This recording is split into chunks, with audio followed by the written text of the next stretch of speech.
अस्सलामुअलैकुम viewers, happy new year and welcome. अच्छा, yearly candle को हम देखते हैं कि एस सी 100 की तो 52,675 पॉइंट मार्केट प्लस रही 2024 में। और ये जितना इंडेक्स था ऑलमोस्ट उतनी ही प्राइस डबल होगी। प्रीवियस जो ईयर था वो 2023 दिसंबर 2023 की क्लोजिंग जो थी 62,451 थी और ऑलमोस्ट डबल प्राइस, यानी इंडेक्स की वैल्यू ऑलमोस्ट डबल। और हम पिछले 31 साल का ये डाटा अवेलेबल है सिंस 1993। तो इसमें देखते हैं तो 10 साल ऐसे रहे हैं कि जिनमें रेड कैंडल्स बनी हैं, यानी प्रीवियस ईयर से मार्केट माइनस क्लोज हुई है। अदरवाइज़ बाकी सारे साल जो हैं वो मार्केट प्लस ही रही, और इस साल तो बहुत ज़्यादा प्लस, यानी बुल रन्स जो है वो स्टार्ट, और अभी भी बुल कंटिन्यू ही है। यानी यहाँ पे ये देखें कि 2009 से कॉन्टीन्यूसली प्राइस जो है वो 2017 तक बढ़ती रही, दरमियान में एक साल जो है वो माइनस रहा।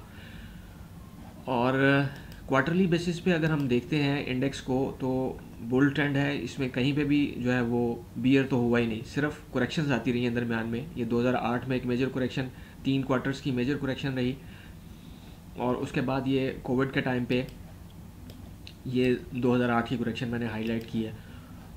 छोटे टाइम फ्रेम्स में जाके देखेंगे तो यहाँ पर बिल्कुल ट्रेंड बियर्स हो गए हुए थे, स्क्रिप्ट्स में भी और इंडेक्स में भी। लेकिन जब हम क्वार्टरली बेसिस पे देखते हैं तो ये बुल ट्रेंड ही कंसिडर होगा, उसमें सिर्फ करेक्शन, ये 2008 वाली भी करेक्शन और 2019-20 में जो 2017 में जो हाई लगा उसके बाद भी जो रहा ये करेक्शन और साइडवेज। और उसके बाद तो एक टाइम पे पाकिस्तान डिफ़ॉल्ट के दहाने में भी था जून 2023 में, और जब वो बादल झटा कि जी अब IMF के साथ डील हो गई है और हम उसमें नहीं है, यानी डिफ़ॉल्ट की पोजीशन में नहीं है पाकिस्तान, तो उसके बाद से फिर प्राइस जो है वो एक्सेलरेट होते हुए इस क्वार्टर में जो है, लास्ट क्वार्टर में 34,012 पॉइंट मार्केट प्लस रही, और ये भी हाईएस्ट गेन है इसमें। वॉल्यूम्स की साइड पे देखते हैं तो वॉल्यूम्स भी इसी तरह से हिस्ट्री के हाई पे तो नहीं है, हिस्ट्री के हाई पे तो 2004-05 में ही थे, लेकिन रीसेंट वॉल्यूम्स जो हैं उनके मुकाबले में हम देखते हैं तो अच्छी खासी इस क्वार्टर में वॉल्यूम में सर्च नज़र आई है। बड़े टाइम फ्रेम से हम छोटे टाइम फ्रेम में आते जाएंगे एनालिसिस करने के लिए। ज़ाहिर है ट्रेड्स तो डेली बेस पे या वीकली बेस पे ली जाती हैं, लेकिन एनालाइज करने के लिए और एक मार्केट का व्यू लेने के लिए हम बड़े टाइम फ्रेम से छोटे टाइम फ्रेम में आते हैं। तो मंथली बेस पे देखते हैं तो मंथली बेस पे जब से ये डबल बॉटम का ब्रेकआउट हुआ कोविड के टाइम पे, ये एक एरेटिक मूवमेंट थी। डबल बॉटम का जब ब्रेकआउट हुआ और उसके बाद फिर मार्केट साइडवेज में चली गई, ये सर्कल जो मैंने ड्रा किया, और ये उसके बाद ब्रेकआउट हो जाने के बाद मार्केट साइडवेज चली गई।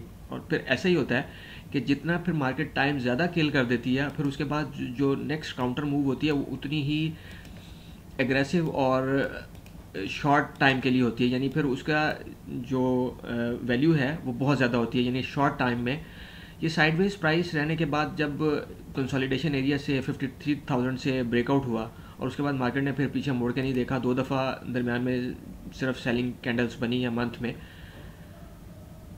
ये नवंबर 2023 से लेके उसके बाद से सिर्फ 2 ब्लैक कैंडल्स बनी हैं। डोजी टाइप थी, उनका रिएक्शन आना चाहिए था, नहीं आया। और इस मंथ में दिसंबर 2024 में जो है 13,770 पॉइंट मार्केट प्लस रही month on month basis. Delhi में हम देखते हैं तो ये देखिए मार्केट कैसे रिदम के साथ करेक्शंस भी दरमियान में छोटी छोटी आती रहीं, लेकिन जो है वो कोई मेजर करेक्शन नहीं आ सकी कि जिसमें कोई 20-25% प्राइस गिरे। तो गिरेगी, ऐसा नहीं है कि नहीं गिरेगी। ये दरमियान में छोटी सी थोड़ी सी हेल्दी 10% की करेक्शन है। और अब ये रेजिस्टेंस एरिया जो है ये 1,17,039 का डेली बेस पे बहुत छोटे टाइम फ्रेम में, यानी ईयरली, मंथली, क्वार्टरली से हम जब डेली में आते हैं या H1 में आते हैं तो वहाँ पे फिर ये रेजिस्टेंस एरिया जो है ये एक अहम रेजिस्टेंस के तौर पे काम कर सकता है कि प्राइस इससे ऊपर जाए और इसके वापस अंदर आ जाए, तो ये थोड़ा सा फिर सेलिंग प्रेशर क्रिएट हो सकता है। डाउन साइड पे सपोर्ट जो है वो 1,05,000 की होगी, और इस तरह से जब नए हाइज लग रहे होते हैं तो रेजिस्टेंस तो कोई नहीं होती, प्रोजेक्शंस होती हैं।